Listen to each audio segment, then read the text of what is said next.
A veteran pilot, a decision that didn't make sense, and something that happened inside that cockpit that he never told anyone. This is a miracle of the Virgin Mary that will make you rethink everything you believe about coincidence. But before continuing, do one thing for me. Leave a comment saying where you're watching from and what time it is there right now.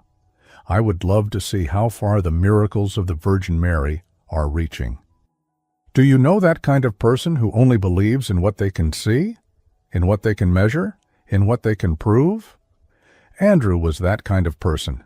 55 years old, short, graying hair the same way it had been since his days in the Air Force, steady hands, a calm voice, the kind of man who never raises his tone.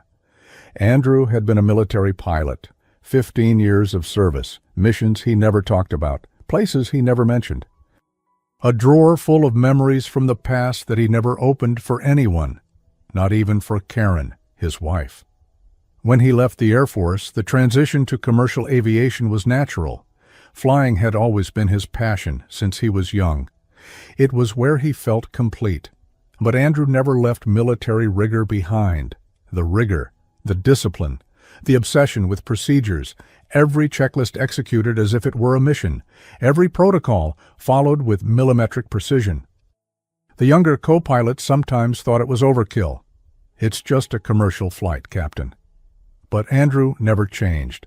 For him, there was no such thing as just a flight. There was the flight. And the flight had to be perfect. And in almost 3 decades, Andrew had never made a procedural mistake. Never. That kind of captain who makes you feel safe just by speaking over the aircraft's sound system, who makes you relax in your seat even when the plane starts to shake, who you trust without even knowing his face. Andrew was that captain, but praying? Him? Never. Not that he was against it, not that he criticized those who had faith. Andrew simply didn't think about it. To him, aviation was physics, it was mathematics, it was training and procedure. God, the Virgin Mary, angels? That was his wife Karen's territory. Karen had been Catholic since childhood. She went to Mass every Sunday. She had a rosary hanging from the car's rearview mirror, an image of Our Lady on the bedside table. And a few years earlier, when Andrew was promoted to captain, she did something. She placed a medal of Our Lady inside his wallet, very small, silver, with the image of the Virgin Mary on one side and a prayer on the other. To protect you, Karen said that day. Andrew looked at the medal, looked at his wife, and gave that smile of someone who doesn't want to argue. All right, love, Andrew replied, and he tucked the medal behind his identification card. Years went by. The medal had been there all that time. Andrew knew it was there.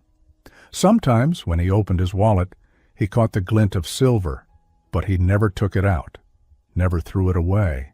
He never paid attention to it either. It was just an object, a harmless amulet that made his wife happy. At least, that's what Andrew thought. Until that Thursday in October.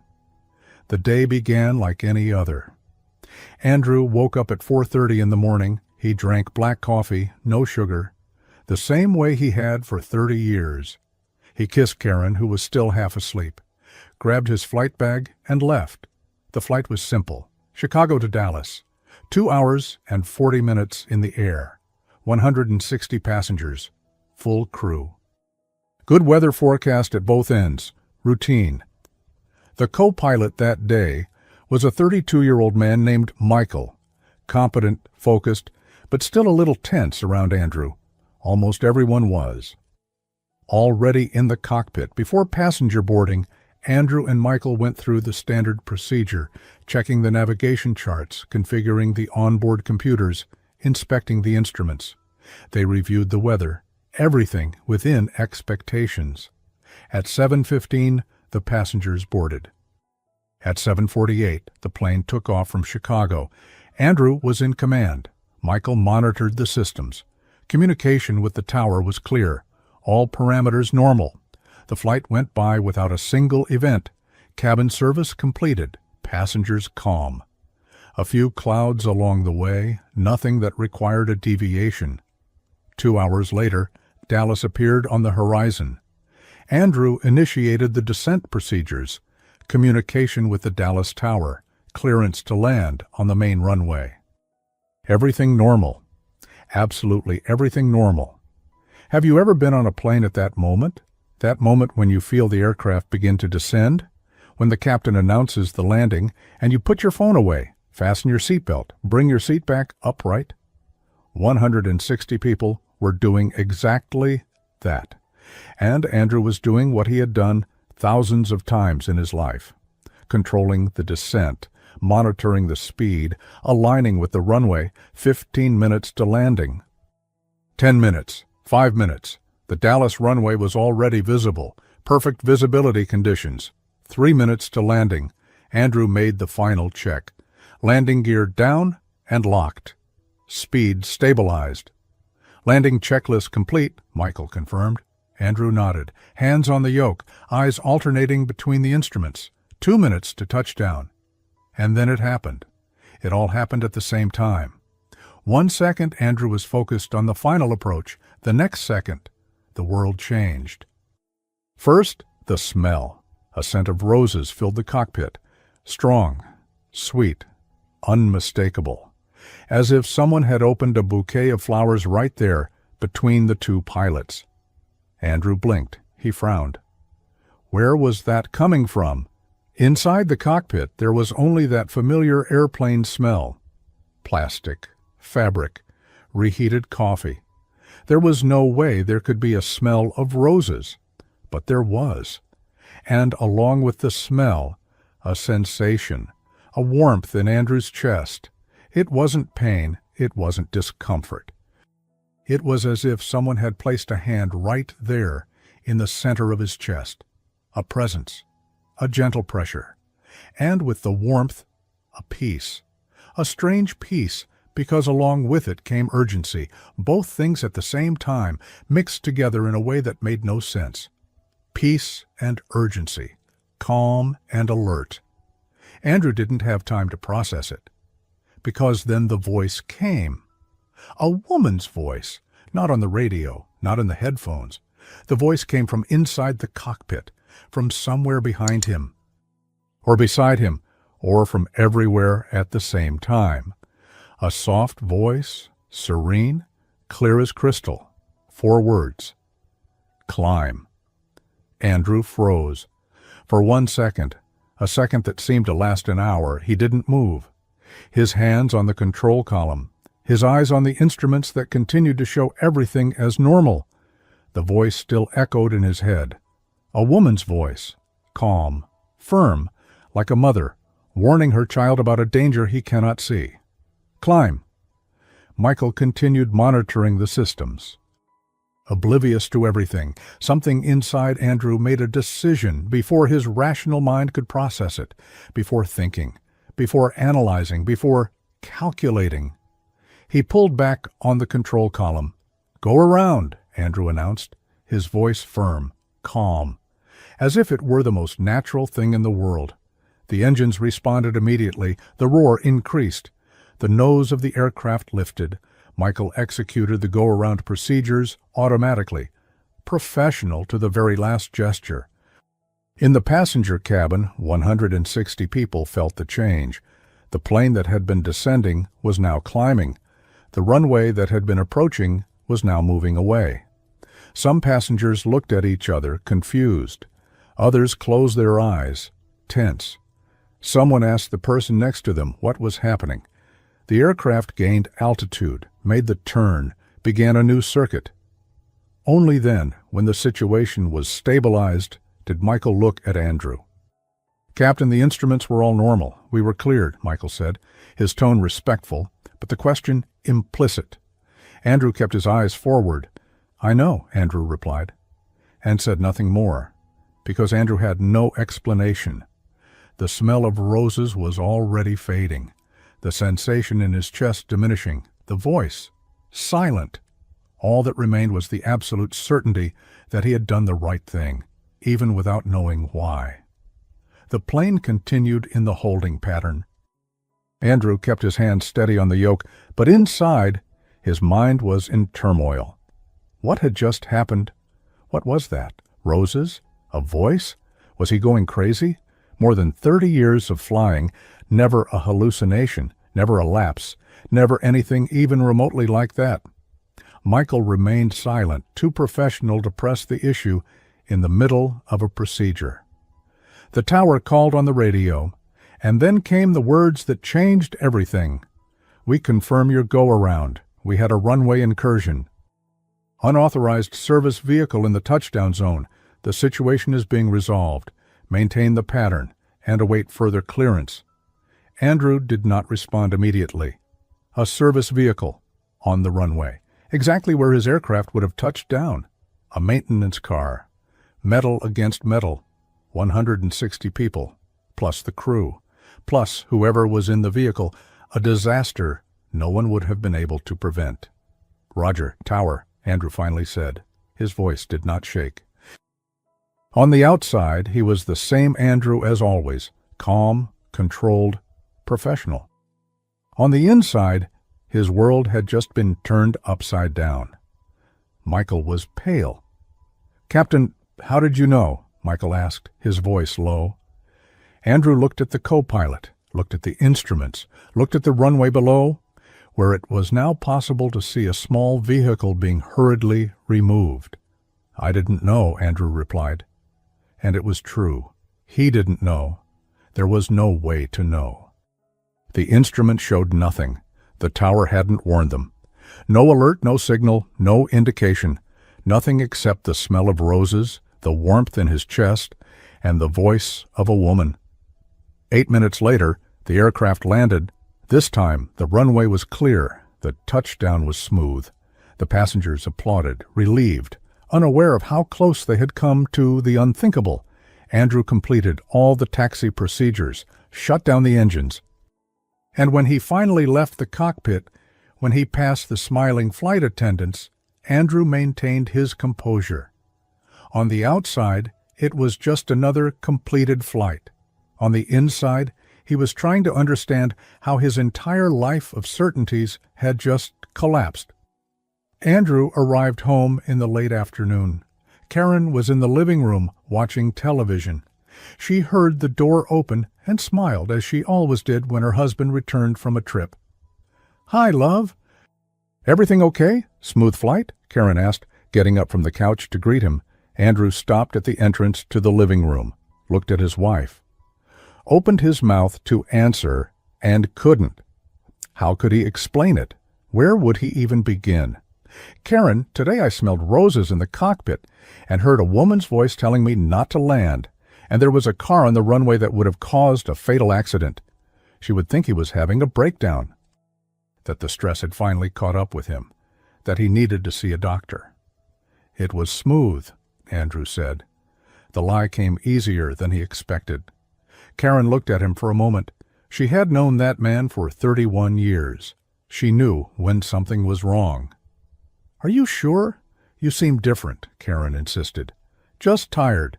I'm going to take a shower," Andrew replied. Andrew went to the bedroom, dropped his flight bag on the floor, went into the bathroom and let the hot water run over his shoulders for a long time. But the water didn't wash away the questions. It wasn't imagination. It wasn't daydreaming. Andrew was pragmatic, rational, fact-based.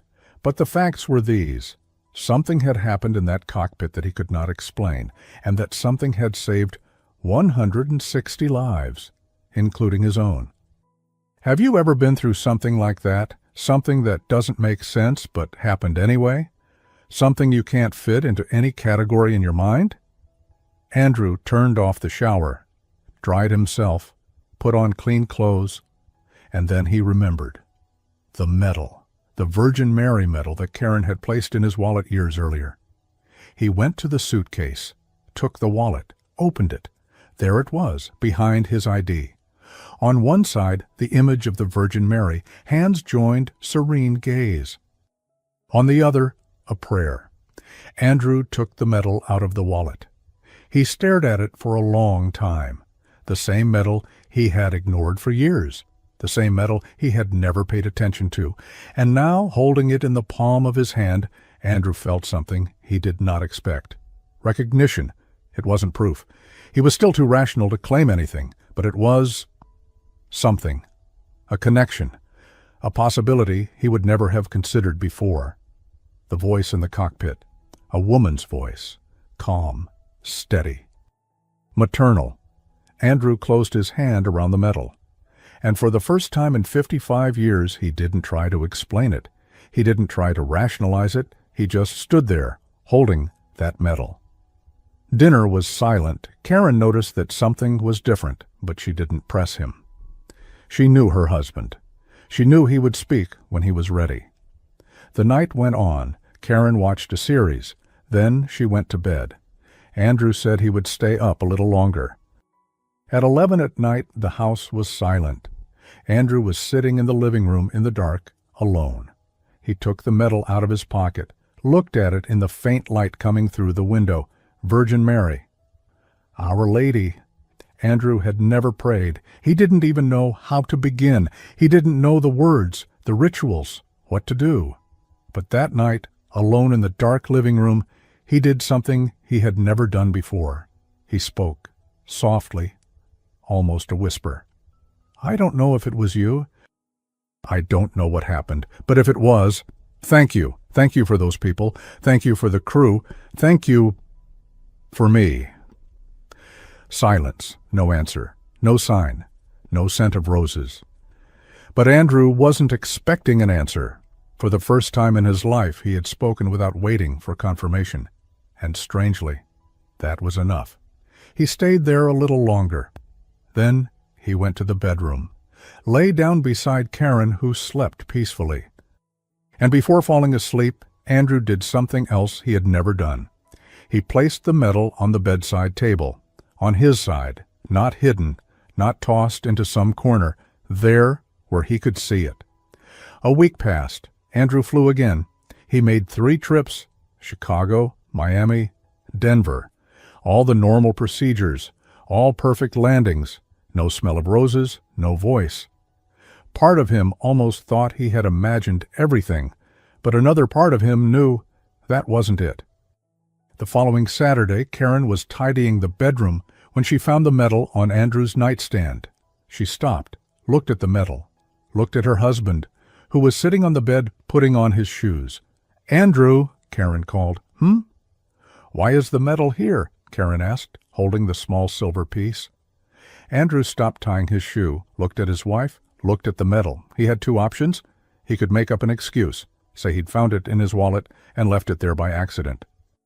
Or he could tell the truth. You know which option is easier, and you know which one is right.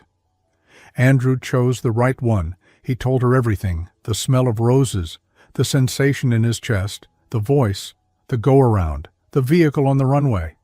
Everything. Karen listened in silence. Her eyes slowly filled with tears as her husband spoke. When Andrew finished, Karen sat down beside him on the bed, took his hand, stayed quiet for a moment. You know who it was, don't you? Karen said softly. Andrew swallowed hard. I don't know anything, Karen. I have no way to prove anything. Andrew began. Andrew, Karen interrupted, squeezing his hand. You smelled roses where there were no roses. You heard a woman's voice where there was no woman. And that voice saved you, saved 160 people. She picked up the medal from the nightstand, placed it in his hand. I pray to the Virgin Mary every day, Andrew. I ask her to protect you. I've been doing that for years, Karen said, her voice breaking. Andrew looked at the medal in his hand, looked at his wife, and something that had been trapped inside him began to loosen. He didn't cry. Andrew wasn't one to cry, but his eyes grew moist. His throat tightened. I never believed in any of this, Andrew said, his voice low. Never. My whole life. And now you don't need to be certain about everything, Karen finished. You just need to be open. The weeks went by. Andrew kept flying. The same competence, the same precision, the same unshakable calm. But some things changed. The medal, which used to be forgotten in his wallet, was now always in the pocket of his uniform shirt. Always. Every flight. It wasn't superstition. Andrew remained rational, but before every takeoff, his hand brushed the pocket of his shirt.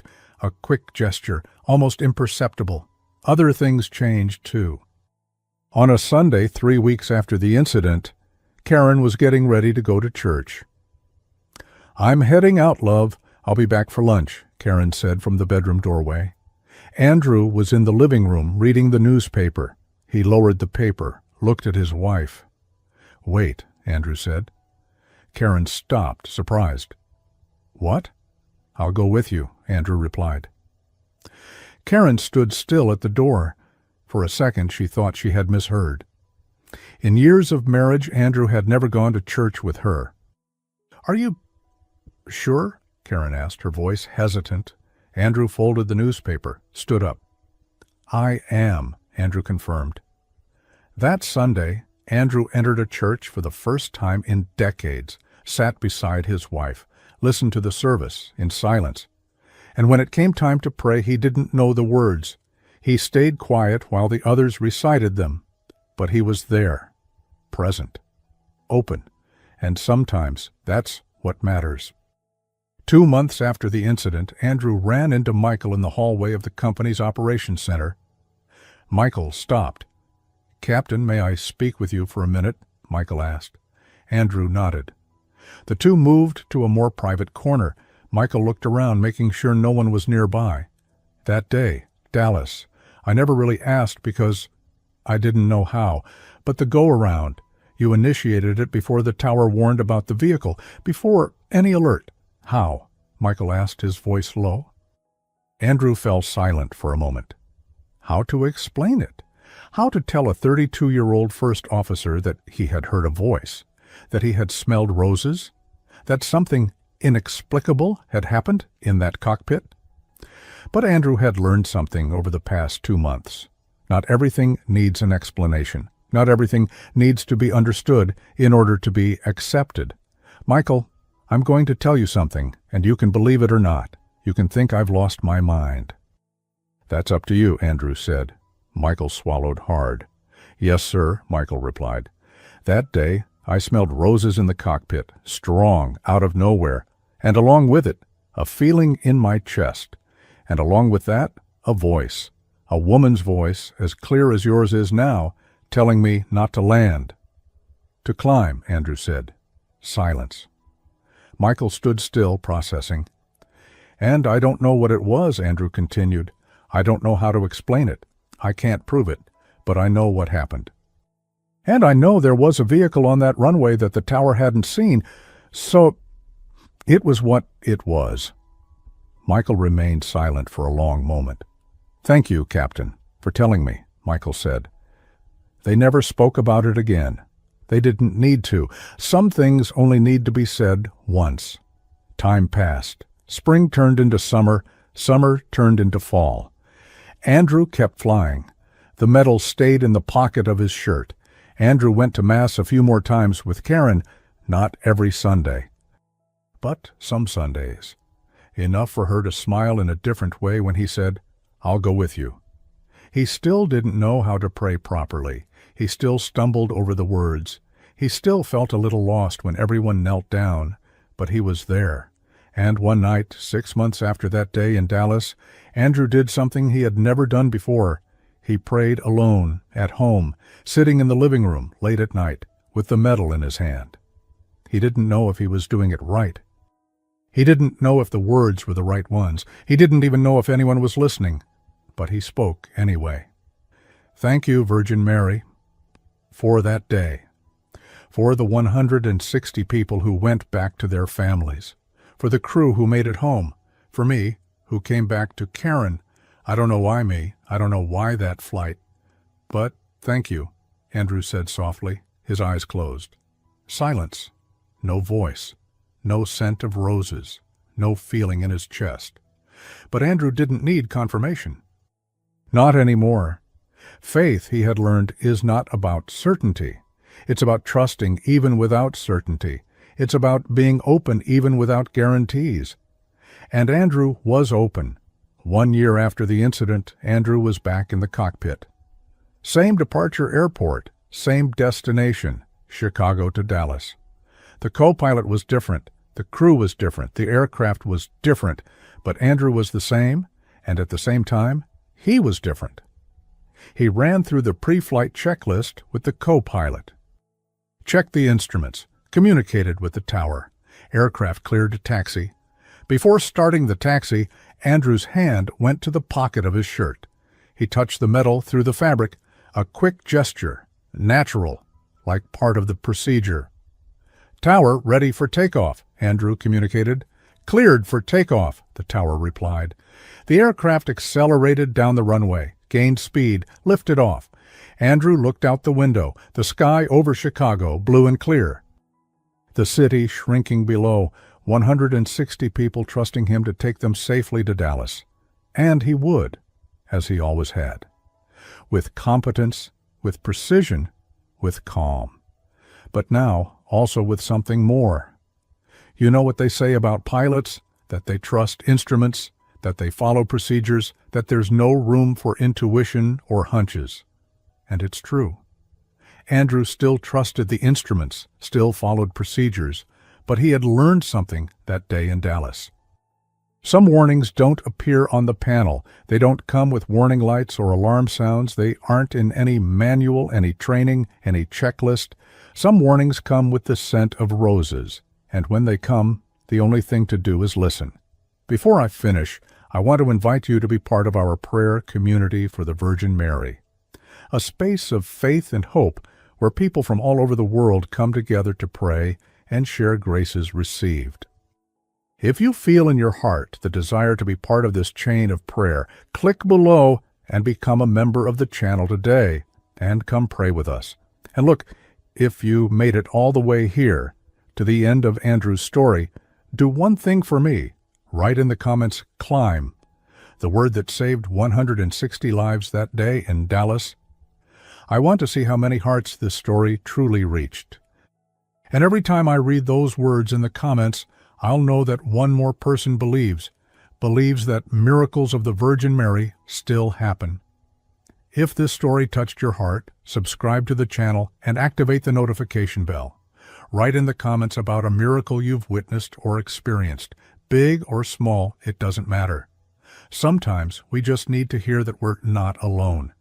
And share this video with someone who needs to renew their hope today. Someone who is going through a difficult moment. Someone who needs to remember that there are greater forces taking care of us, even when we don't notice. May the Virgin Mary continue blessing and protecting you and your family. Amen.